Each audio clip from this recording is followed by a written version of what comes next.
do, ladies and gentlemen? My name is Alfred Hitchcock, and this is Music to be Murdered by. Alfred Hitchcock. Even the least active of moviegoers know the name Alfred Hitchcock, and for good reason. Now before we start, I haven't always been the biggest fan of Hitchcock. In fact, I said this a year ago. Well, Vertigo / The Birds / Rear Window. I don't like Hitchcock films, okay? There, I said it! Hitchcock is a director who annoys me because he avoids total necessary parts of storytelling, and everyone just lets him get a free pass because, hey, it's Alfred Hitchcock. So quirky. Oops. Just look what a little bit of further education can do. Today we'll be analysing the man and his movies by applying the Auteur theory. You know, like how we did with Tarantino and Miyazaki. This one's going to be a bit different because it's basically 3 condensed essays in one. There's a lot to talk about with this man. Some people have studied him for years, and I'm going to attempt to do it in, let's say 15 minutes. Let's go. As a refresher, the Auteur theory is essentially the idea that the films of a certain director are artistically and uniquely distinct. That every director's mark, consciously or not, can be noticed throughout their work, signature elements and recurring themes. Hitchcock has many, and considering that his reputation and character in his films, he's the perfect example to be deconstructed this way. Today we will be analysing voyeurism, the representation of women, and visual storytelling. And to do this, our focus films will be Psycho, Rear Window, and Vertigo, respectively. Number 1. Rear Window. The term voyeurism originally means an art of gaining pleasure from watching others in their private moments. Spying. Looking where you shouldn't. Hitchcock directly stated that there is a lot of voyeurism in film, especially his. And actually, voyeurism itself can be attributed to cinema as a movement in general.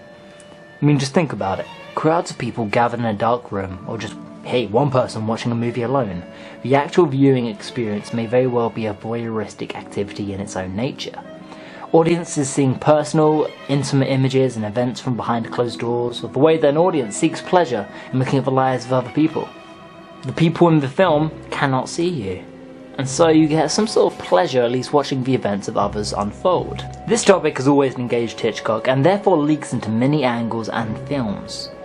This common theme is not only a re-emerging pattern, but also an integral part of his own technique. The film Rear Window revolves around the very concept of this, being one of the most subjective films ever made. The film revolves around James Stewart's character, Jeffrey.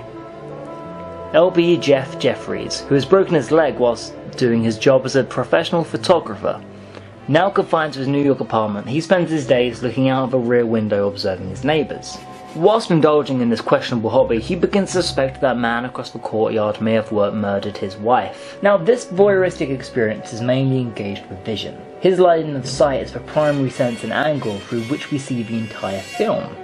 And through this, the audience becomes entirely compelled to Jeffrey as their link to the film as a whole. The audience looking down this line of scope, the binoculars, we're following the subjective view of a voyeur, which equally, in turn, makes us voyeurs. The fact that we don't look away shows that we're just as interested in what's going on behind closed doors as he is. And Hitchcock knows this. Hitchcock revels in this. Please. Stella, what do we do?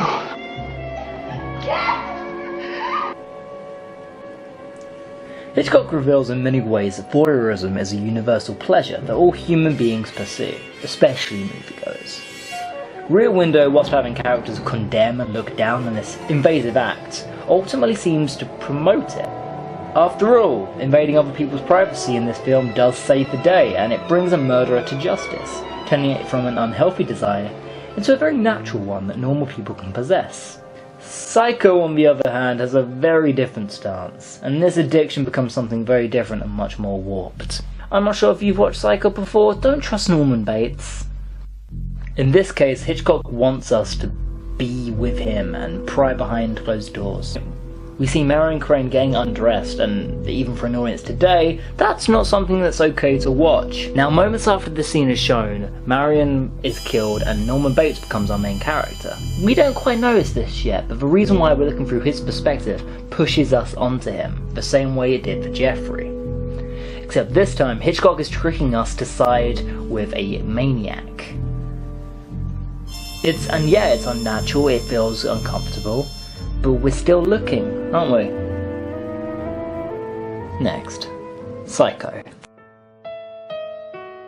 There is a quote that says, "Meaning in cinema is constituted as much by what we do not see, by what we see, as much by absence as presence." Now this may seem like a long ambiguous sentence, and trust me it is, I have to write an essay on it. But there's a lot here. Film has more to offer than a purely visual or oral experience, meaning and information is just as embedded in the language of film by elements you cannot see. And I'm not talking about behind the scenes, I mean things that straight up are being left out of the film, that you're not being shown as an audience. Subtler components and techniques are purposely repressed from view for a multitude of reasons. Psycho is a great showcase of such significant absences. Now Psycho is a psychological thriller, so as a psychological thriller it knows its role that it must knowingly keep secrets for the sake of dramatic tension. Not only do we have a horror film, but we have Hitchcock doing a horror film. Hitchcock is a man so avid and particular in detail that you can bet this film will be loaded full of audience manipulating techniques. It's a joy. And so he takes great consideration in choosing one audience will actually perceive, and what they do see are sometimes known as visible hieroglyphs. I won't go into visible hieroglyphs because yes, it is as pretentious as it sounds. But basically it's the idea that film is an experience, and through a camera you're not just tied to a seat anymore. Now Hitchcock personally considers Psycho to be a fun picture. This is a strange description when you look at the topic matter. But if you look into the production of this film and what it meant to him on a personal level, it makes a lot of sense. In the book Hitchcock on Hitchcock, he actually goes into this in detail. He likens the processes through which he directs the audience to that of a haunted house ride in some old carnival. Showing the audience exactly what they need to see, taking them down this corridor and saving the biggest scare for last.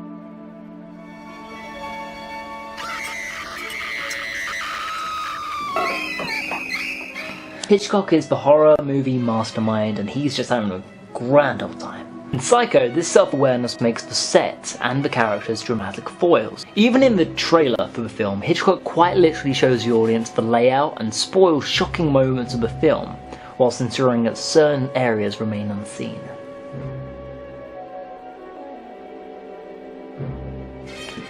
Staying faithful to this, Psycho ensures the viewer is led point by point, retaining a fun sense of interactivity in its own presentation. Hitchcock is a director intrigued in the notion of the gaze, and the act of showing and not telling. This is because he was originally a title card director. Back in the days of silent film, Hitchcock is used to revealing information purely through visuals. Hitchcock in his words speaks extensively of something called subjective treatment. Now there's a tremendous lot of subjective treatment in film. The objective is the stage. We aren't with them, so we aren't getting any viewpoint, you see. This technique shows characters' deductions viscerally. Basically, subjective treatment is when the camera shows you the character and it shows you what they see. It's very simple, but when used right, it's so effective. This technique shows character deductions viscerally, but also in the direct approach from character viewpoint to audience viewpoint. We lose the omniscience that comes with long shots, cuts, and the general security of being able to see everything in the frame as a viewer. And while that might be okay in a drama or a rom-com, in a horror film, we kinda wanna see what's going on. Hitchcock's limiting us, he's pointing us where he wants us to see. In his other works, such as The Birds, I don't like The Birds. Shh, don't tell Alfie. Hitchcock admits that he refrains from showing a character's reaction and instead cuts to the shoulder. The reason for this is, I never show a face. I know I couldn't. I knew very well I could never get an expression strong enough. And so he let it stay in the audience's mind. And then he comes down the corridor in silhouette. Now we ain't talking about The Birds, come on Sam, we're talking about Psycho. What's Psycho got? Psycho has much going on hidden from view, psychologically and physically. And so this subjective treatment gives us the illusion of seeing everything, when in reality we are simply trapped in Hitchcock's haunted house. Now the scene going into the house is so subjective. Now this sequence puts the audience into the thought process of the detective, the character closest to unravelling our curiosities, intercutting between the detective and what he sees. The promise of the bedroom is the scene's mesmerising hook, and we are transfixed on it. Any attention-paying viewer wants to know what is in that room and to solve the mystery. So Hitchcock leads the camera, and by extension the audience, into the house.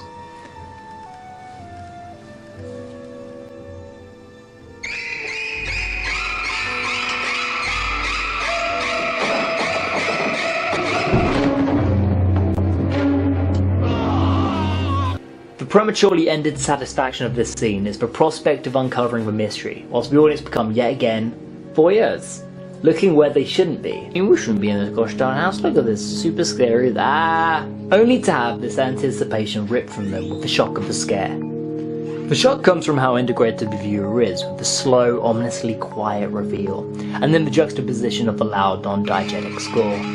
It made me jump, that's for sure. This sequence literally taunts the audience with the concept of seeing and, as a result, knowing.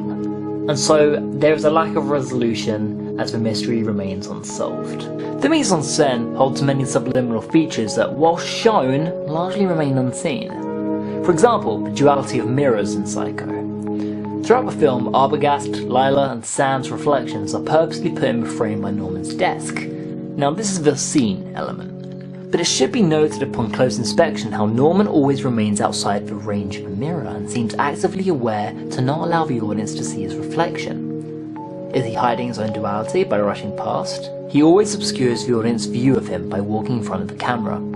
Hitchcock, using what we can and yet can't see, is foreshadowing the reveal of Norman's own bipolarity. This is just one way of many Hitchcock creates dual natures in the framing when characters are lying. If we're talking about the unseen, then we've got to talk about Mother. A large factor of the film's intrigue comes from concealing this murder. In the first murder, the famous shower sequence, Marion's killer is actually shown, but is shrouded in not only shadow, but by the quick succession of the scene's highly intricate editing. The killer in the scene is shown in silhouette. Hitchcock words it as purely an illusion, but the rapidity of the shots, it took a week to shoot. Oh, don't worry about it, Hitch, it turned out good. Disguised by both illumination and editing, Mother is actually shown during every murder, but it is the suddenness of her appearance combined with her exposure from unusual angles, like you know, the high angle shot during Arbogast's murder. Yeah, you don't see her face, but she's there. It's this that builds the anticipation, and we do see it, but at the same time we see nothing.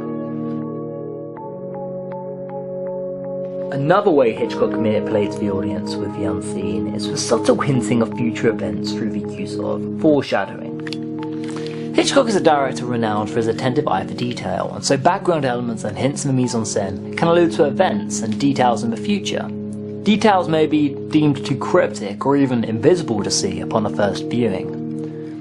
For example, the car salesman stating to Marion that the first customer of the day is always trouble, which is ironic when considering the first customer of the Bates Motel today. Or Marion stating at the beginning of the film, checking out time is 3:30, and then your time is up. Coding a film in such dramatic irony plays with the boundary between the known and the unknown, in a manner that unknowingly taunts the unseeing film viewer. Similarly, when Marion gets changed, pictures of her as a child can be seen in the background, signifying the beginning and end of her life. Now these were incredibly subtle background details, and you weren't expected to pick up on them, but your subconscious probably did. In summary, the unseen of cinema, especially Psycho of all things, lies in the dimension in which the director can manipulate the images you may or may not be seeing.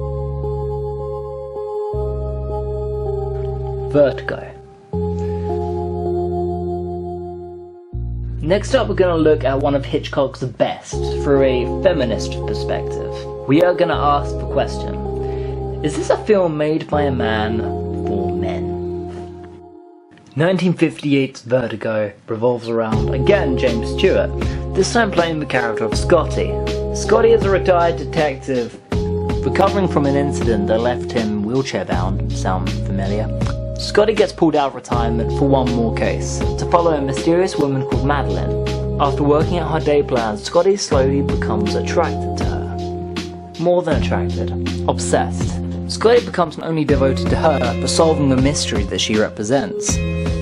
They grow and grow in time, falling in love with each other. But eventually Madeline runs to a clock tower and jumps. The rest of the film is Scotty coming to terms with his obsession. He meets a woman called Judy, who looks almost identically like Madeline. Spoilers this point onwards. They're actually the same person, what? As it is revealed, she was actually hired as an actress to make Scott a witness to a murder. Scotty tries to get close to Judy again, but not in the same charming way as before.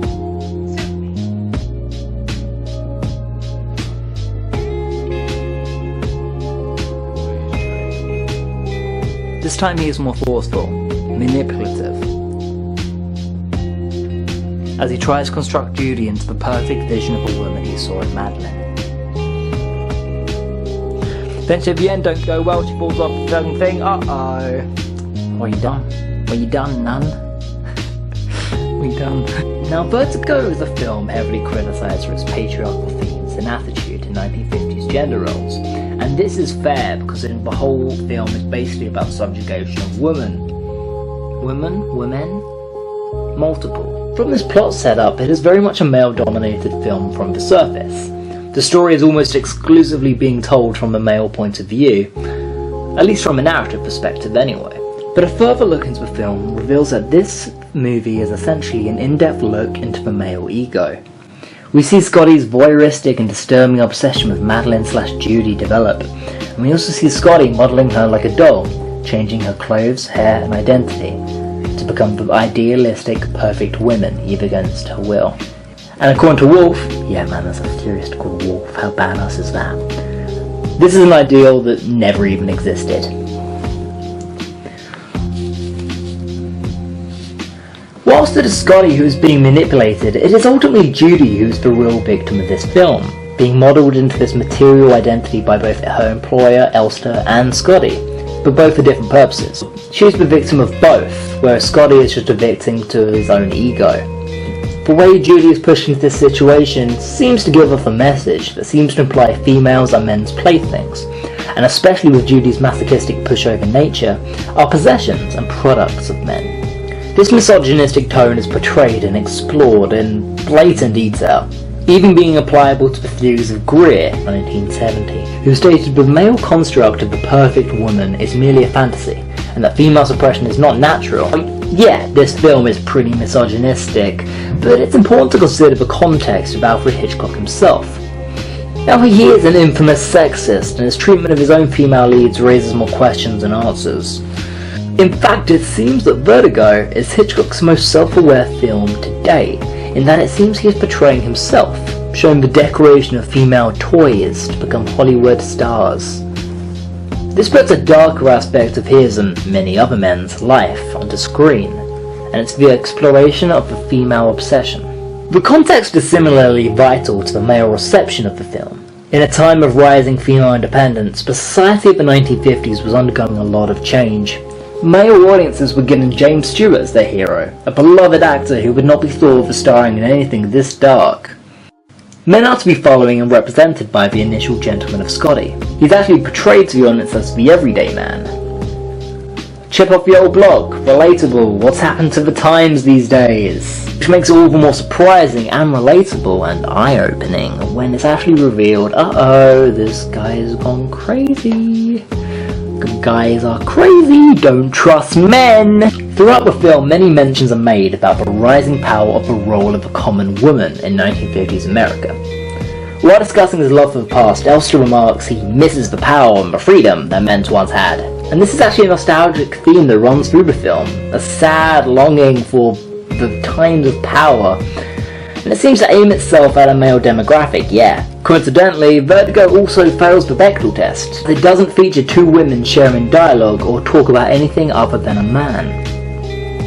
This is a further indication that the female characters can't stand on their own, and are merely there to support and depend on the males of the film. Yet despite all of this talk of male superiority, Scotty's story is that of the male ego in crisis. Another theorist, this one called Mulvey, not as cool as Wolf, actually interpreted the film as a man's pursuit from an erotic obsession based off of castration anxiety.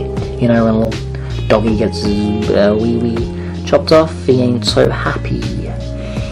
And then gets... A retired Scotty begins the film recovering from crippling vertigo, the fear of heights, that rendered him impotent. Yet rescuing the damselified Madeline from drowning is his heroic act that allowed him to claim back that masculinity, a masculinity that turns bitter and out of control as he gains control over recessive Judy's life. And he actually uses her to overcome his vertigo. And so being such a self-aware film is what makes the reception of the film's topic more complex than it first seems. This film is very much male-led, male-created, and aimed at a male audience, but its message ultimately isn't one that glorifies patriarchal oppression, but one that condemns it. Regardless of gender, the audience is forced to sympathise with Judy and grow to distrust Scotty, indicating that Hitchcock's most aware film conveys instead the state of the male ego and its fragility, something he might understand all too well. And this is the end of the two-part Hitchcock study. Thank you for watching, if you did. It makes me happy. If you want any suggestions on anything you want me to cover next in the editorial, just let me know. I'm a very reasonable guy. Sam out.